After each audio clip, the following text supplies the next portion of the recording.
Nonetheless, the pandemic has offered the biggest challenge of a generation for policymakers to steer a course through very unpredictable waters. So we're all fascinated to hear her experience dealing with the unprecedented challenges now. So without further ado, I'd like to open the floor to the Minister.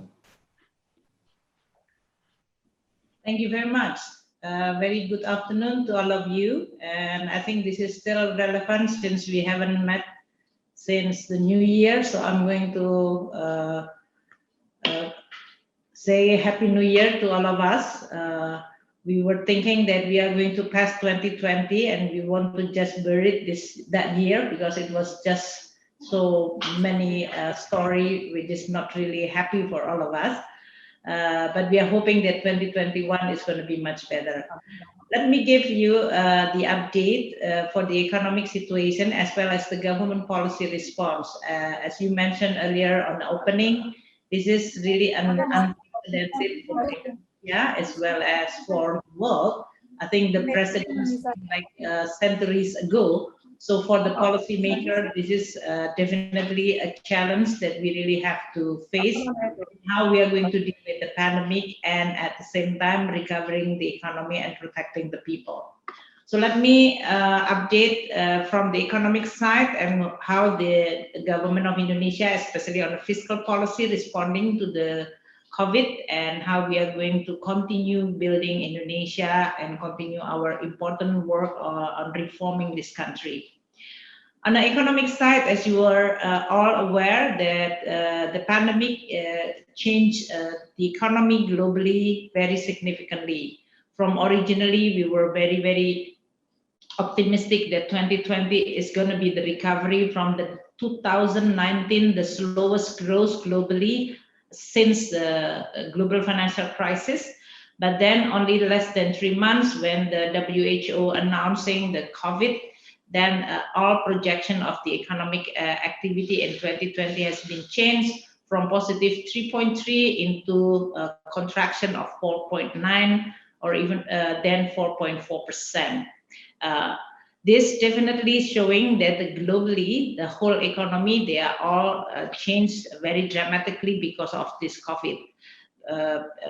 Each country have to do the, what you call it, social restriction or even lockdown, and also the economic implication of those action of managing the COVID have a severe condition or implication to the economic activity. Basically, the world economy is not suffered this much. I think the comparison, maybe the global financial crisis, but even the global financial crisis is not creating the very deep contraction of the economy. So this is definitely much harder than what we faced in the past 2 decades. For Indonesia, definitely this is also something which is seen as a very, very affecting our economic performance since 1997, 1998 financial crisis. Vaccine is definitely one of the most important hope for all of us.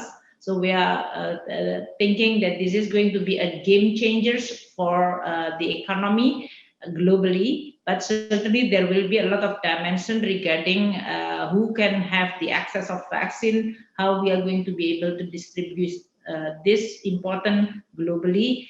And while we are also hoping for a vaccine, we also understand that in order for us to be able to continue manage the spread of this COVID, we need to continue adopting the health discipline. So these are all still a combination of maintaining the discipline, which is very challenging, especially after 1 year. People get very tired, and of course, people just really want to do their normal activity. But at the same time, we all know that this is not still the case when the COVID has not really being managed or controlled globally.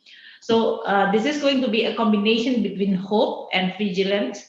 And that's why this is going to be also reflected in the policy response of the government. On the one hand, we are going to be also hopeful with all policy that is going to be implemented. But on the other hand, we also have to be very vigilant on the development of this COVID-19.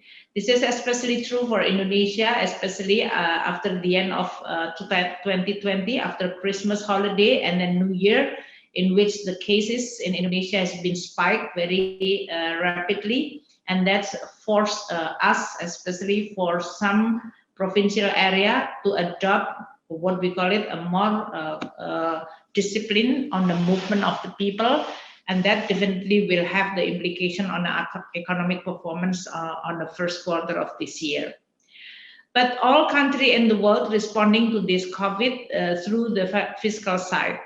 Actually, it's not on the fiscal side. All policy instrument has been mobilized in order for us to be able to deal with this COVID. Because COVID is not only a health threat, it is also threatening the livelihood of the people, and also the threat from both demand and supply if you are going to translate it into the economic activity. So the demand will be definitely has been weakened because of the restriction on the movement, and the supply side is also severely disrupted because of, again, also the restriction of the movement. So the economic projection for the whole world has been revised down very deeply or very significantly. Indonesia is no, I think, exception. But we were, I think, relatively can still manage the economic performance with the contraction, which is relatively shallow, that is around 2%. While other countries, we can see that they are suffering a much deeper contraction in 2020.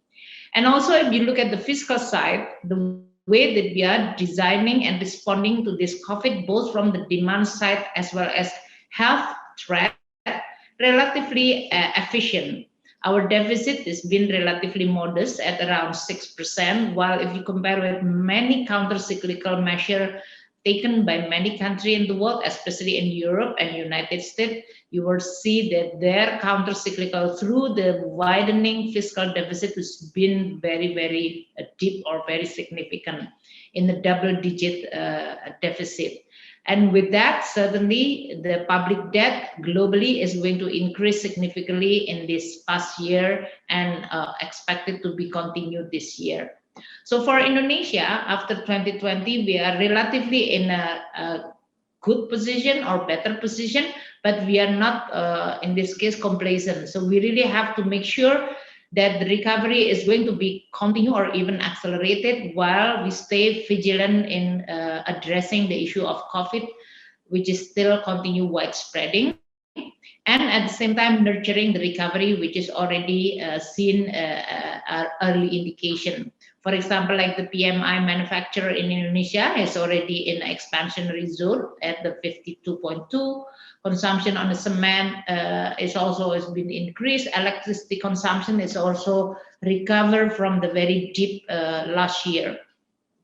Financial sector, after have a very heavy turbulence during April and May last year, relatively in a stable position or even recover. And we even in this case have to be very vigilant with another development in which recovery is going to be more dominated by financial indicator rather than the real indicator, whether this is in the form of job growth or in Indonesian case also the poverty reduction. But after the world digesting this COVID threat and the implication, I think they are all recalibrating their activity as well as assessment of the risk. The capital flow, which is outflowing from emerging economy, especially on the second quarter of 2020, has been returned to many emerging countries. Indonesia is no exception, is one of the most important destinations for the capital inflow, which we saw has been returned, especially on the third and fourth quarter 2020. But one thing that we also see is that financial sector is not really yet in a normal situation. Banking, they are all still in the process of restructuring, or they are finishing the restructuring of many of the non-performing loans. And they are also declining the growth of credit or lending activity. And that's definitely will creating another challenge for the recovery. And that's why the government in this case is going to look at a more detail where this recovery can be actually hampered by what kind of constraint, and that is exactly what we're trying to address for the 2021. With the normalization, I think we are all see that the inflation has been stabilized at the lower level, albeit because of the demand side, which is also weakened. But we are definitely have to make sure that inflation is under check, because this is can be also a phenomena of the weak demand, but also disruption in the supply side. Global commodity, which is declined very sharply during the pandemic last year, has been recover, and that's also creating quite space for Indonesia, which is known as a country which is still also affected by the global commodity in our budget as well as the economy. Trade balance has been relatively now recovered, although the export a little bit faster than the import recovery. Indonesia's sovereign credit rating is maintained at a stable during this pandemic. So our policy response has been very measured, calculated, and careful. And we also, in this case, explaining to both rating agency as well as our bondholder in order for us to be able to provide them with the clarity how we respond to this unprecedented challenge, how we are going to make sure that this kind of response is not going to break our good sound discipline on a macroeconomic policy and fiscal policy discipline.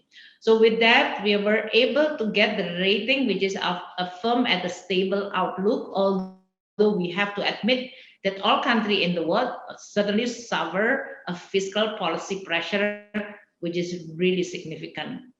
And in order for us to widen our deficit into 6.1% of GDP, from originally we were actually designing our deficit in 2020 with the fiscal deficit around 1.7%. And because of this COVID, we are widening our deficit into above 6%. We have to make sure that we were able to access financing in an affordable as well as a sustainable way. Luckily, of course, with the global policy response, the interest rate globally has been declined very sharply. Many countries in the world even witnessing the interest rate which is zero or even below the zero level.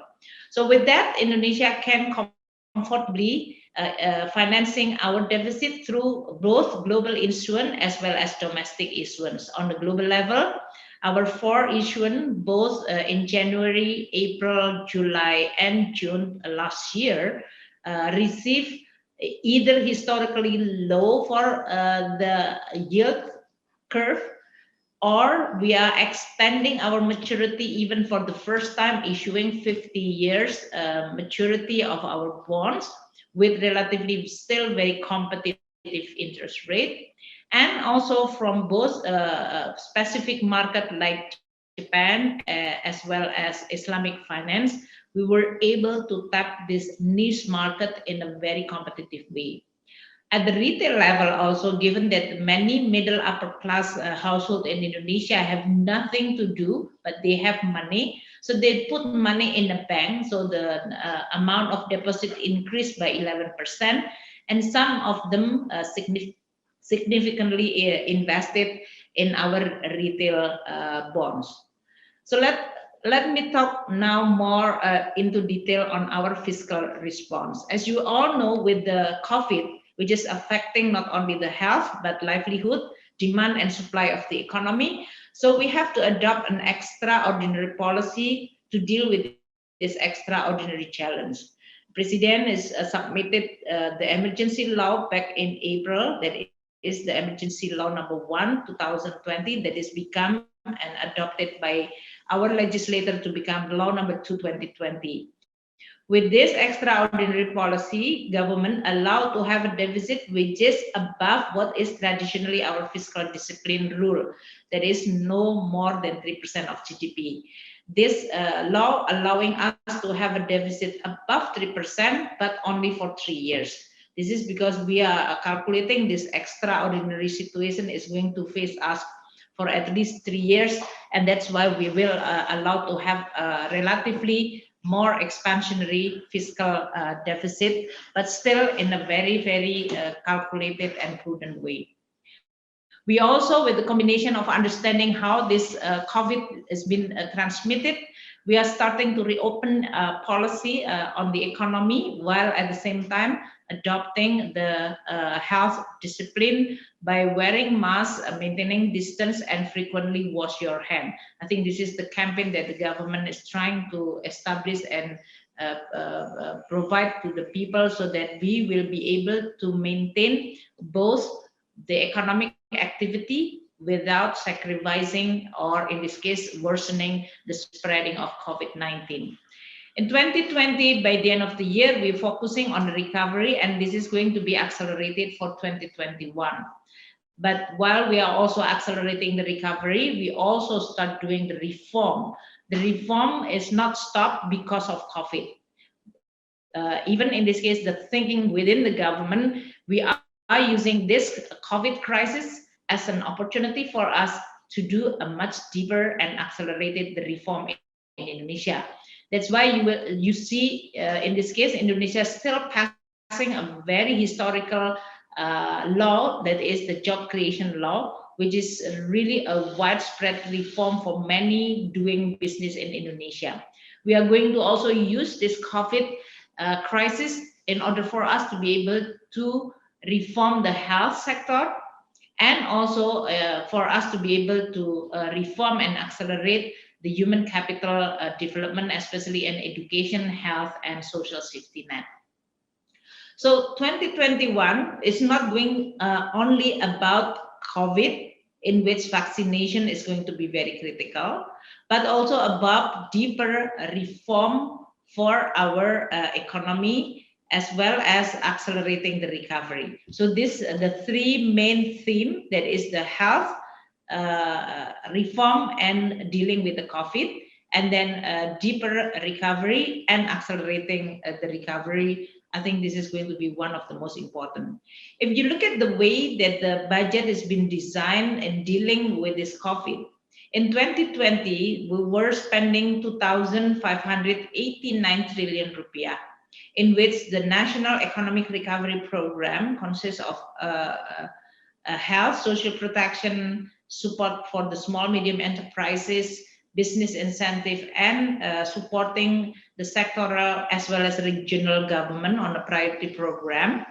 Last year, we spent 579.8 trillion with the deficit on our fiscal at 6.09% of GDP. This year, we are planning to spend 2,750 trillion, in which the package for the National Economic Recovery Program has been bigger, that is 627.9 trillion. Still continue using the same approach.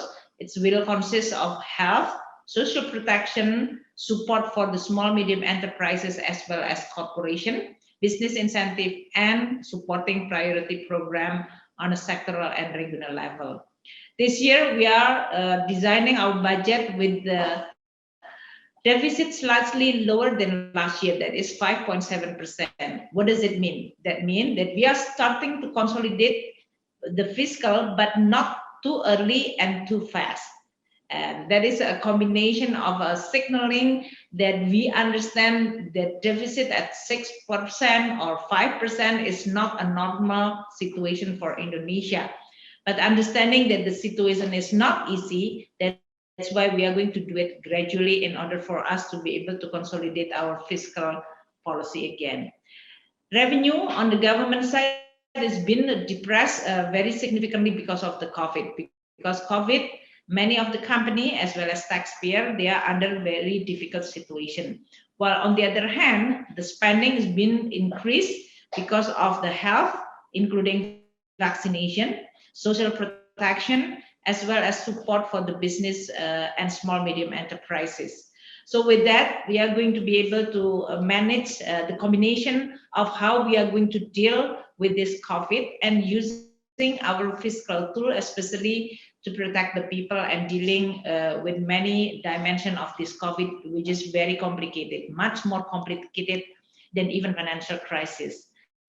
Luckily, I think with all the experience that we have, many of our program is really targeted. For example, social safety net was able to protect the people. In this case, for the bottom 30% of the population, that is the three lowest decile, they are all supported by the social safety net, which make their consumption relatively stable. What we see as maybe the consequence of this COVID is really very hard on the middle class. The upper class, maybe they have money, but they are not spending it. But the middle class, they definitely suffering from many because of the lower job hours or lower wage income earner, and that is one that need to be protected, or we have to restore the recovery, which will be able to restore the purchasing power and the prosperity, especially the middle lower class. Despite COVID, we continue monitoring the output of our budget, and I think we are more or less still maintaining the momentum of our development. As I mentioned, 2021 is a combination between continuous supporting the recovery of the economy while starting the consolidation of our fiscal policy. And that's why the focus on 2021 is really for how we are going to spend our budget better, efficient fiscal management, innovative financing, and how we are going to continue to protect our tax base. 2021, we are going to focus our spending, especially on education, health, social protection, infrastructure, food security, tourism, and ICT. Why this area is very critical? Because, as I said, Indonesia, in order for us to be able to overcome the middle income trap, human capital is very important. So education, health, and social protection is going to be the three most important on a human capital. Infrastructure is going to be continued, including ICT. And then we also have to make sure that we are paying enough attention for a strategically important area like food security and tourism. 2021 budget is going to also continue supporting and handling the health threat because of this COVID. So we will continue spending a significant amount of our budget for the health, especially for the vaccination. And this is especially when President Jokowi announcing that the vaccine is going to be free for all, which is eligible to be vaccinated. We will continue to do the social protection, although we are a little bit scaling down. This is page 25 and 26. And then we are going to also increase supporting program on a priority. Can you change into 25, 26 page, please? And then the support for small and medium enterprises and corporate finance. Okay. And for 2021, with the deficit of 5.7%, I've already passed in on the 27, so you skip 26. The debt is going to be one of the most critical attention for the fiscal consolidation. The way we are going to manage our debt policy is going to continue prudent as well as pragmatic. On the one hand, that we are going to make sure that we are going to use the cooperation and coordination with Bank Indonesia. This is an exceptional financing, which is only allowed for this exceptional time. But on the other hand, we will continue making sure that a market discipline is going to be implemented. And that's why the policy mix between Ministry of Finance with Bank Indonesia, combined with also OJK and LPS, is going to, with the objective of first, recovering the economy and maintaining the stability of the financial sector. Page number 28. This synergy and collaboration is going to provide us with a good policy mix between how we are going to use instrument for the fiscal side and Bank Indonesia on the monetary side and regulatory side on OJK, so that we are going to be able to provide a space for people, business, in order for them to adjust because of the shock from the COVID. We are also going to formulate the policy in order for them to be able to recover when the situation is continued to be, then allow them to have a much more normal activity. On the creative financing, we will continue innovate in addition to what we've already innovate, for example, by issuing the retail sukuk, as well as climate change or green sukuk bonds at the global level, as well as for the local level. We are now also is going to consider to issue the new type of bond, that is the SDG bonds, which is the government security, which will finance for sustainable development. I think we don't want to forget that even though with this COVID, or even because of this COVID, we will continue have to achieve the sustainable development goal. And that's why the issue on the health, issue on the social protection and education is going to be still critically important. But at the same time, we are going to also make sure that we will continue committed to this climate change and how we are going to develop a much more sustainable on energy as well as renewable. So what is the reform that we are having? As I mentioned earlier, this is going to be one of the most critical sides on how Indonesia can escape from this crisis stronger and better. And that's why for us to be able to survive this COVID crisis, we have to make sure that we are going to do the ambitious reform. Omnibus law on job creation is one of the most important milestone for Indonesia recovery as well as reform. As you can see that within this omnibus that consists many sectors that is actually being addressed, from human capital, deregulation, and also tax incentive, and also continue economic transformation on the financial as well as on the economic side. Infrastructure development will continue very critical for us. We are still now also preparing for the financial sector reform, which will update many of our legislation, which is already outdated, including the capital market, and then banking, as well as non-bank financial institution, that we are aiming to be updated in order for us to be able to anticipate the new development. This is page 33 and continue on the other area. I think I'm going to just finish by telling you that the government of Indonesia is going to use this crisis in order for us to be able to not only addressing the issue of health, but will reform the health sector. We will also introduce the education reform, supporting Ministry of Education, in order for us to be able to accelerating the improvement of the quality on the education in Indonesia, including vocational.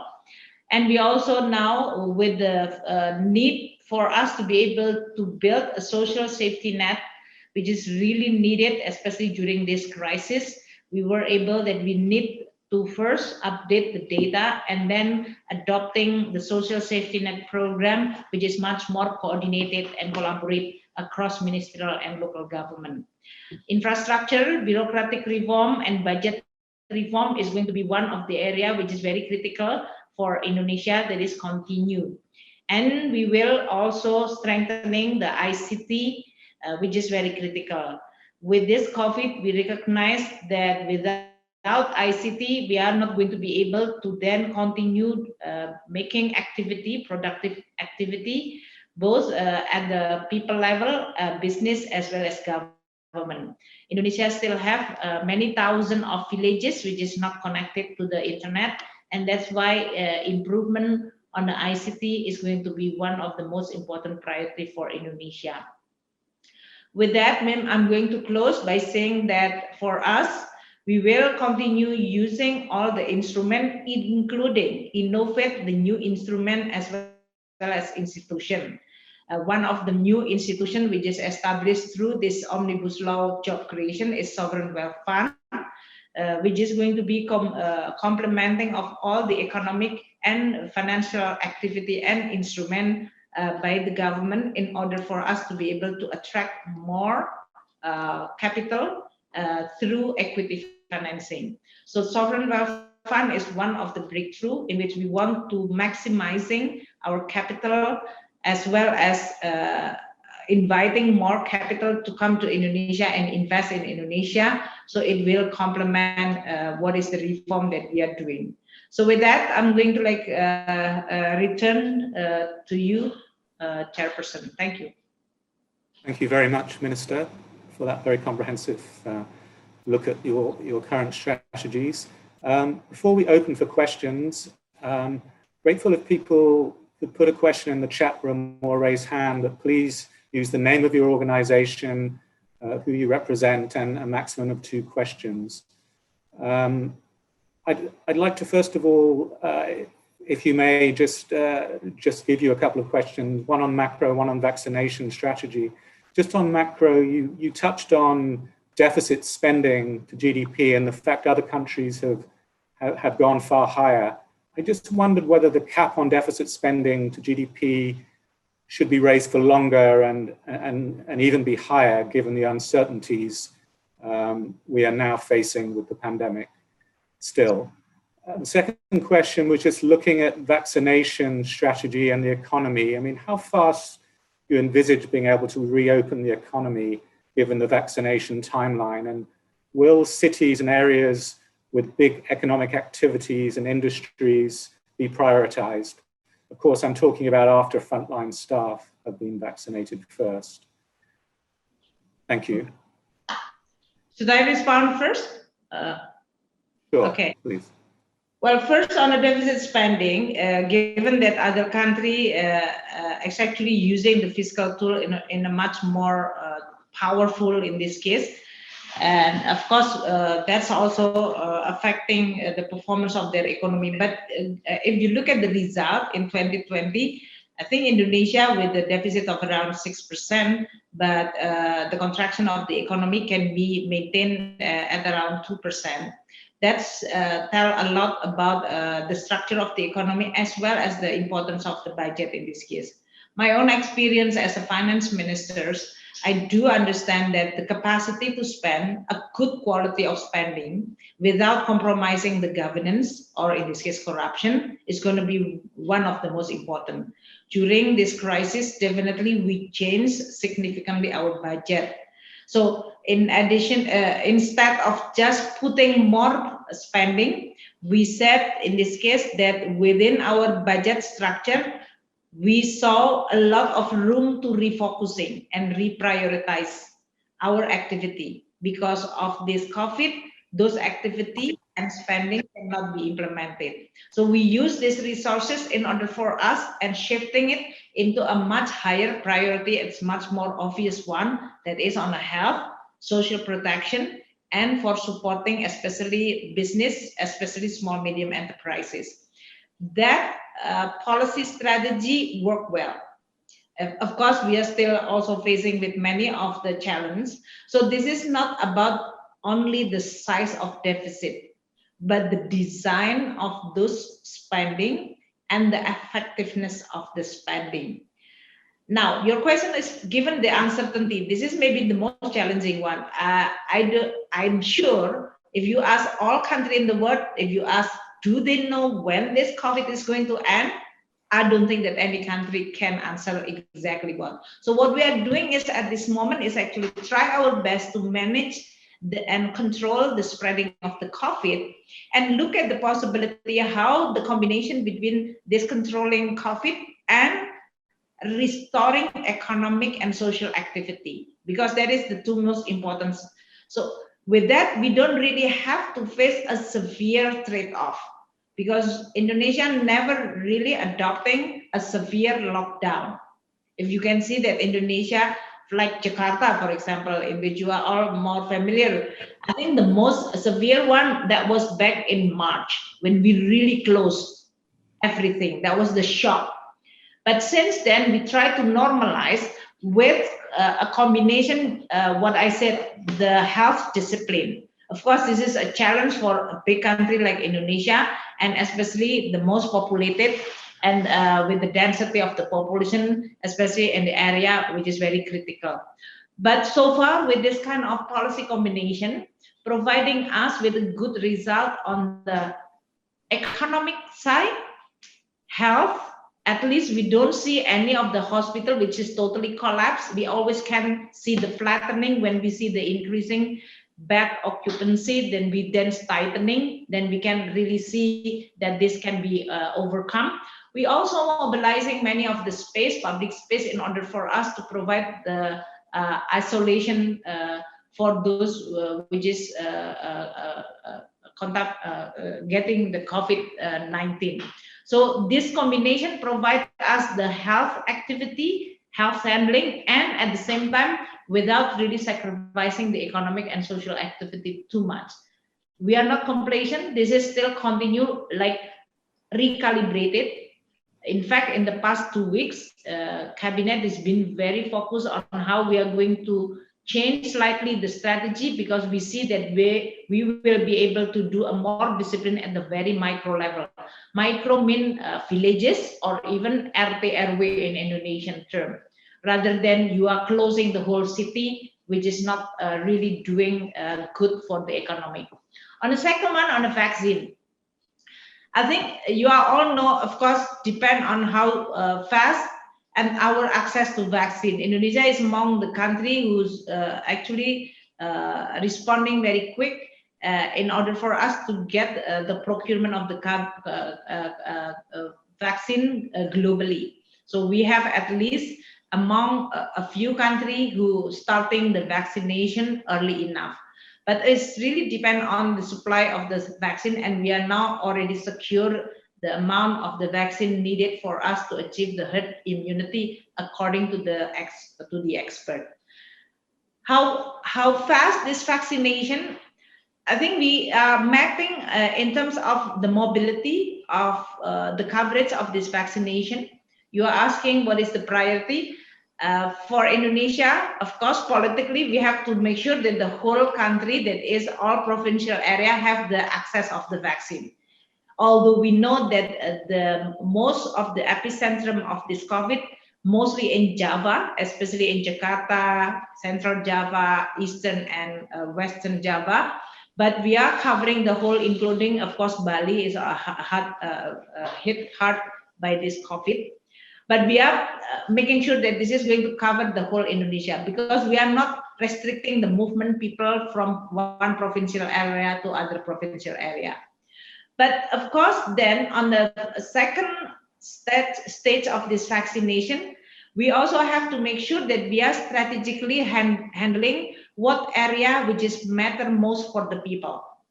For example, like, of course, the health worker is very critical, but also what you call it, the people who's on the front role on the services, providing services to the people. So this, for example, if you look, mall and all those people which is working on there is going to be very critical. Production sector is going to be very critical. So we work together with all those businesses in order for them to be able to reopen, but providing a safety for both the people who work in there as well as for the visitor or the people who will visit the mall and so on. So this is going to be the area which is critical on the second quarter and third quarter. With that, then we are going to be able to combine between what you call it, the reopening and normalization of the activity while containing this vaccination, the COVID, and expanding the vaccination. I think so far so good. After a little bit the challenge on the early stage, now the understanding of the people and awareness about vaccination is relatively widespread. Even now, we have to make sure that we are going to be able to have adequate vaccine supply, because now people are getting excited and they want to get a vaccine first. So this is going to be one of the huge challenges that we are trying to manage with the Minister of Health as well as with the Minister of State-owned Enterprises. Thank you. A question from the floor. Chitoro Tani from Nikkei.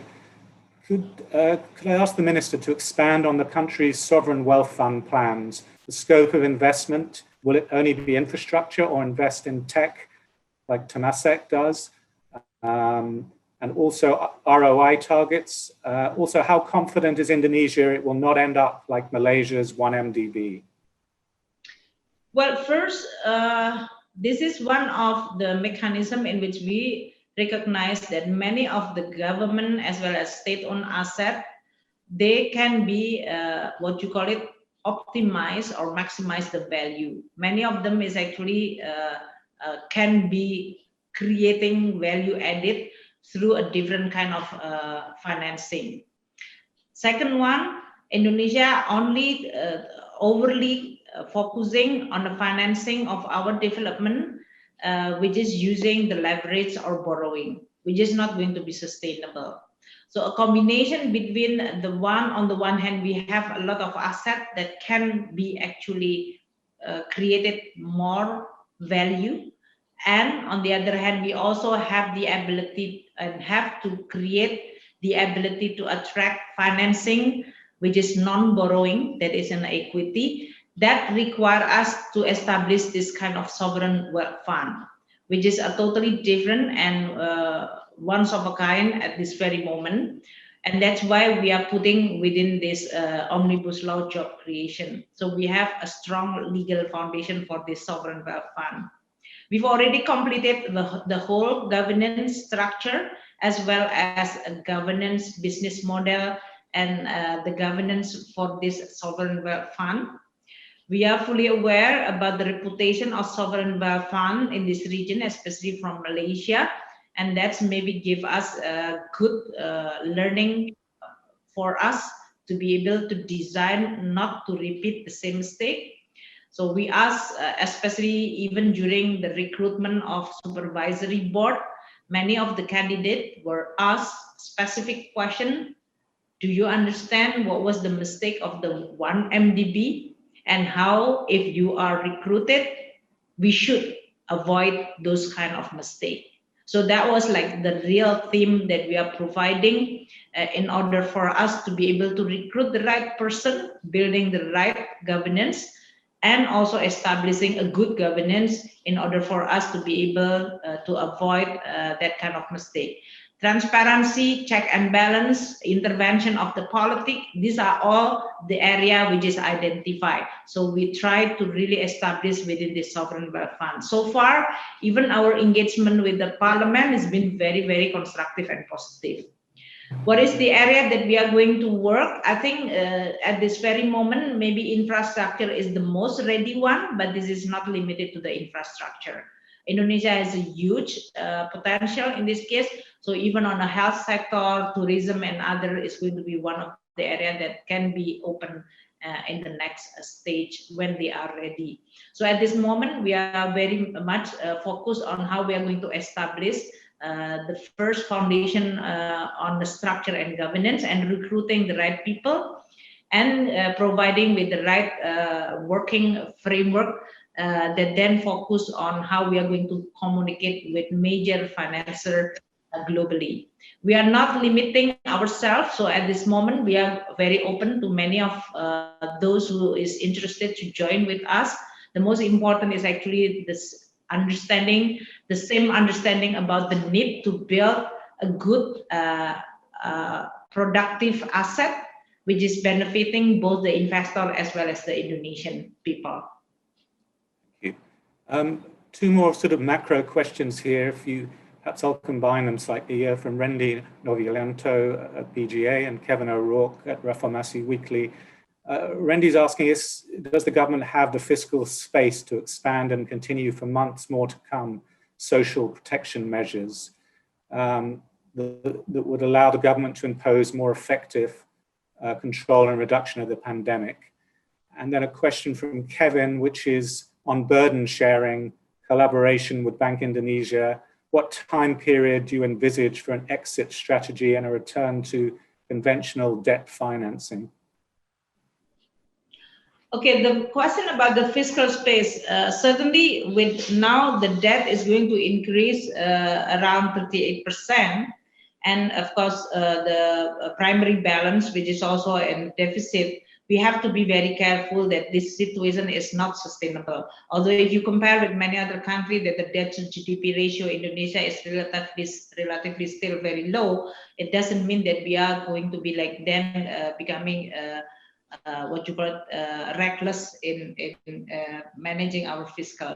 The fiscal space is a function of our revenue, that is the tax base, which is currently under huge pressure because of COVID. But we have a tax base which can be expanded, including in the digital area and all the economic activity which is still under tax. On the other hand, fiscal space is also depend on how good you are using this space for a good quality of spending. So for us, the reform of the fiscal policy is very critical. Tax reform is critical. Many of the legislation has been captured in omnibus. So at least we've already now have relatively completed in terms of the legislation foundation for the reform. We are now investing on a tax reform related to the core tax system. That is how we are going to build the similar state-of-the-art tax system including on the whole completed set of delivery, that is from how you are going to register your tax, how you are going to pay tax, how you are going to complain, how we are going to settle those kind of dispute. These are all into one set of system that we are now building in a more comprehensive way. And then the next one is going to be very critical, is about data and data management and data analytics. These are all that we are now doing on a reform on a taxation. Whether this space is going to be able to finance the social protection, well, we are not going to be as generous because we cannot afford like a Nordic country for sure. But Nordic country, you are paying a very high, huge tax. Indonesia is still relatively, if you talk about tax ratio in Indonesia, is still below 9%, especially during this COVID, or around 10% during non-COVID situation. So it's much, much lower than the Nordic country. So that's why if you want to get more generous on the social spending, then you have to pay more tax. I think this is going to require quite a lot of process for us to explain to the public as well as to formulate the right policy. But we are definitely going to expand more on revenue, especially when the economy is recovering, so that they are going to be strong enough to pay tax again. On the burden sharing, I think I've already explained many times. There are two elements of this burden sharing with Bank Indonesia. The first one, which is only 1 year, one-off, that is on a 2020, it's because of the huge shock that we are facing. So these are only one-off with the zero interest direct placement of Bank Indonesia to Bank Indonesia of government bonds. So we are not going to repeat that. That is only for 2020, and the amount also has been identified, and there is a explicitly limit on those exceptional financing from Bank Indonesia. The second one, so that is 395 trillion, if I'm not mistaken, for this, the exceptional financing, zero interest rate, direct placement to Bank Indonesia. The second one is the type of burden sharing in which Bank Indonesia playing, they can actually participate in the primary market on the bonds issuance. This is also exception because in the normal time, we are not allowing Bank Indonesia to participate in that. This kind of burden sharing is for 3 years, according to this law number 2/2020, which is the exception emergency law. So this is going to be how Bank Indonesia is going to continue participate in the financing. With that, we do hope that Indonesia is going to turn on the normal situation. But what Indonesia is doing with this burden sharing between Ministry of Finance and Bank Indonesia, if you compare with many other countries, is actually still continuously relatively mild. I mean, if you compare with many central banks in the world, especially big country like Federal Reserve, European Central Bank, or even in Japan, I think those central banks can be even financing directly to the real sector, which we are not doing it in Indonesia. So with that, I'm just to show that this is an exceptional and extraordinary time, and that's why we are discussing and managing together with Bank Indonesia in a collaborative way. But we also understand that one of the most important pillars for stability in Indonesia is the independency and also the function of central bank, which need to be respected. And I think we are going to continue maintaining this kind of position. So with that, I think we are very confident that this kind of burden sharing It's going to be temporary, and we announce it very clearly how temporary is temporary and for what. And then we are going to hopefully going back to the normal situation in which we are going to be able to manage the economy combined with Bank Indonesia in a more responsible and continue transparent way. Thank you. A couple of questions on timelines. A question from Lotte Hedberg of C4. What is the timeline for the revision of the financial legislation you mentioned towards the end of the presentation? And just going back to another question about, I think Kevin had on regarding bureaucratic reform, what are the prospects for restructuring remuneration incentives for civil servants this year, or embarking on that this year rather? But first, on the financial reform, the legislation, the draft of the law has been prepared by us, the government. As I said, this is related to the industry, whether this is bank, non-bank financial institution, capital market, and so on. We also put in the digital finance as a new area, which is very critical, important. So the draft of the law is already ready. Of course, according to the legislation process in Indonesia, first we have the parliament have to announce what is the list of legislation that is going to be prioritized this year. And up to now, we are still waiting for this parliament to announce what is their priority. But we've already communicated with them closely. And hopefully, we are going to agree on two very important legislation. That is first on financial reform, and the second one is on a relationship between central and local government finance. This is on the fiscal side, which is, I think, is very critical also. So we will ready when the parliament ready. So there is the timeline. As soon as they are announcing, then we will start discussing with them. The speed of the legislation process is really depend on how we are going to discuss with the parliament, of course. The second one on the bureaucratic reform, I think we will continue doing the bureaucratic reform. One thing that I haven't mentioned during my presentation, the COVID is really a game changer for all of us. I mean, if you imagine that even I almost now 1 year only visit 3 times my office. Most of the time I work in my house, which I can use this kind of video conference. So these are all showing that there are a lot of reform that need to be done post-COVID. We don't want to go back to the normal situation, normal business as usual. So at this very moment, the reform on the budget, as including the bureaucracy, is how you are going to capture the efficiency gain because of this COVID.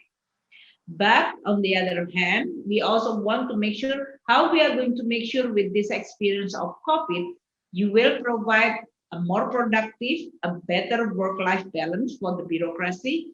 And of course, in this case, a better reward for them who really can increase. Because one survey within the Ministry of Finance, almost 70% they are working harder during this COVID because there is no office hour. I mean, the office hour is becoming blurred with your family time because you're working from home and so on. And that's why they are working harder. But of course, their revenue, because of many of activity has been cut, definitely also affecting their income. So this is going to be one of the most important, which I am now asking our team to really examine what area that we should capture in terms of the efficiency and what area that we really need to reward so that we are going to have a much better bureaucratic reform. On the other reform, which is related to, for example, like omnibus law, as you know, this is really related to how you are going to provide more simplicity on the process as well as on the regulation. I think these are all also very critical, which President Jokowi put this as a highest priority, how to reform the bureaucracy so that we are not creating a high cost of doing business and a complex process of business. Thank you very much. Just a quick question from Gayatri Soraya, my colleague at Reuters. Do you mind giving us an assessment on the first quarter GDP data and how well you think the economic recovery has been? Are you confident on the 5% GDP target for 2021? Is this more than too quick? When do you think Indonesia will see positive GDP growth? Well, the first quarter is definitely going to be tough. As I said earlier, that with the end of year and early year, this COVID increase, in which we were forced to do a much more stringent social restriction, that's definitely also affecting, because if you look at the base last year, the first quarter, we didn't do this kind of social restriction only until the end of March. So this is definitely will affect the first quarter GDP. What is my estimation? Well, currently we just look at all the early indicators. That is still very mixed. I will not speculate at this moment, but there is a possibility that we are maybe close to zero at the first quarter. So this is going to be plus or close to zero, meaning can be relatively mild negative or relatively mild positive on the first quarter. I'm not going to give you the figures at this very moment because I'm still working on the January figures that we haven't examined yet. So maybe the next discussion that I'm going to have or announcement on the budget, which is I usually do monthly, I may come up with a much more firm outlook. Am I going to be optimistic about the 2021 growth? Yes, I am. I think this is going to be like a chance for us to look at both demand side as well as the supply side. We will continue recalibrating our policy. Demand side, I think this is going to be a subject to the pent-up demand. So many on a lower level, like the bottom 40% of the household, they are relatively covered by social safety net.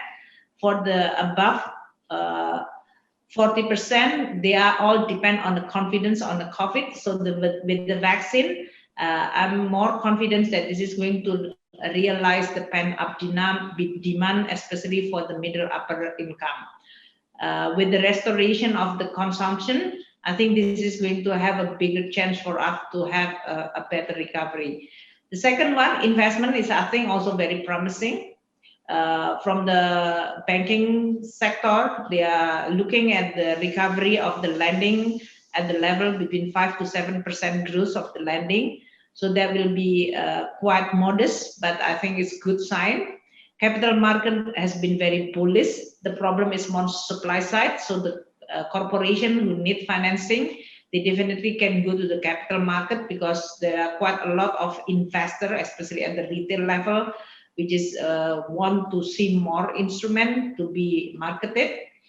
And then with the omnibus law, which President Jokowi really put all his political power as well as attention, so that we are completing almost all regulation under this omnibus law, which is actually has been completed this week. This is going to be a totally new way of doing business for Indonesia. So with that, I think Indonesia put in a much better position than many other countries. We are not just busy handling with COVID. Many other countries may be also busy with the political situation, but Indonesia relatively in a good position, deepening our reform, accelerating our reform, and also with a good combination of policy mix between fiscal and monetary and financial sector. So we are already put in place what we could put, and we will continue monitor. So with that, I have no reason not to be optimistic in this case, because my optimism is going to transmit it to you all. So I hope that you are all going to be also optimistic. Thank you. Thank you so much. I know we don't have much time. Just maybe a quick on the foreign investment issue. There were two questions. One from Claire Jiao at Bloomberg. When do you expect to issue the positive investment list? And what sectors do you want to open to higher foreign ownership? And the other question, I think, was from Irene, Irene Justicia from PT Lian Fung, who was asking, has FDI increased after the job creation law was established? Well, as I said, the all regulation derived from this job creation omnibus is going to finish this week. I think even majority has been signed last week by the president. So I'm sure on this foreign investment list is going to be come up very soon. I have to check, but I'm very optimistic that they are all. I think the FDI for Indonesia, with that kind of signal that President Jokowi and the whole cabinet is providing, that this cabinet, the president and the cabinet is really committed to reform and really open for business. All countries, of course, suffering from the COVID, but Indonesia also focus on creating environment for business, and we are open for business. So many of under this omnibus law is going to be a totally game changers. Even in this case, like the economic zone that we are providing for health, education, as well as manufacturing base, these are going to be something which is totally different. All instrument is going to be put on that. Not to mention now that we are also excited that Indonesia is going to position ourselves for example, like on an electric car and battery. These are all the areas that we are going to continue nurture in order for us to be able to learn from this new opportunity during COVID and post-COVID, and at the same time continue focus on what is really matter most for the business as well as the people. I think this is what is going to be like more important to see the implementation, because the law is already completed. We will look at each area, and we will make sure that this is going to be attractive or providing the certainty for business or doing business in Indonesia, not only for the foreigner but also for the domestic, because I know that many Indonesian domestic entrepreneur actually they have resources enough or that they are not investing yet. So I'm sure that this is going to be a very attractive for them. Thank you so much. I mean, we have a lot of questions. I know you're limited time, but we have a question from Natalia at AFR, Australian Financial Review. Last November, Indonesia received a loan of 1.5 billion Australian dollars. Is Indonesia also seeking loans from other countries or institutions to finance the vaccination program? Well, the vaccination, I think the support from some bilateral as well as multilateral is certainly a welcome to us. And I really appreciate their support in this case. And this is also the result of a good communication that we are having, having with many of those institutions and bilaterally. I think this is a very good gesture. As of now, I think what we see is the need for this COVID vaccine financing, COVAX, which is coming from different countries, different brands, will require us to be very flexible in how we are going to finance that. So as of now, the support and the commitment from those bilateral and multilateral is they are strong, but we also use our own local financing in this case. So I really don't see that this is really the constraint for Indonesia. It's not about financing. For Indonesia, vaccine is not about financing. Although we really appreciate a lot of the support, but this is really about how you are going to procure this one adequately, timely, and how you are going to vaccinate the people. So this is going to be one of the area. And in addition to that, we still also continue developing our own domestic, what we call it, merah putih, that is red and white vaccine, which is also promising. Out of 7, I think 2 is quite prominent, and we will continue support them, and hopefully this is going to be one of the area. Because if you look at all the expert view regarding this COVID, this is not going to be like only 1 year off. So we really have to think and strategizing this within the multiple year. Thank you. And is there a scope for private companies to import to help share the burden on the state? I mean, if they...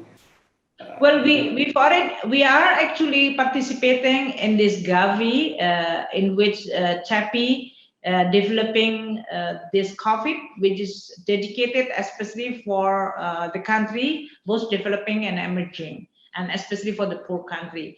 Indonesia contributing, and among the early contributor of this vaccine initiative, I myself discussed at that time with Melinda Gates when they are starting to mobilize this financing. So we are among also the one who's preparing for this vaccination. And according to Minister of Health, I think the communication, we are going to get quite a significant proportion of what you call it the free vaccine from this international development. So that can be something which can also helping us quite a lot. Otherwise, I think what is government announcing that this is a free vaccination for people, but some of the business community asking whether they were allowed to procure their own vaccination. So with that, the policy that is going to be designed is going to be the vaccine which is provided by the government for free will be secure for those who is going to like get the access of vaccine for their own business in this case, and they will participate to buy or pay themselves. I think this is also a welcome development. So we are very open on that. The most important is that no people in Indonesia cannot be vaccinated because they don't have money and they don't have access. These are all the reason that we want to eliminate. Otherwise, if some group of business want to participate by procuring and paying themselves, I think this is also a very good one. But this is going to be one of the area which the Minister of Health is going to organize, so that on the financing side, I'm going to adjust the financing need according to what the ministry is going to decide on this. Okay. Okay, and I'm sort of conscious of the time here, so perhaps we should give you a last question here. But a question from Kevin is Iskander Putra at Virion and Partners. How optimistic are you on the OECD G20 BPS discussion? Do you have a backup plan, such as introducing our own digital income tax or mechanism, or pushing for a regional-based digital income tax scheme? It's a very big issue. Well, I'm optimistic. I think the decision and the discussion that we just had about 2 weeks ago among the finance minister, I think showing that we are really prepared to hopefully get the agreement by this year with Italy presidency. And I think with Janet Yellen on the Treasury, with her own experience and understanding about the need and the importance of collaboration globally, we are going to be very more optimistic on that.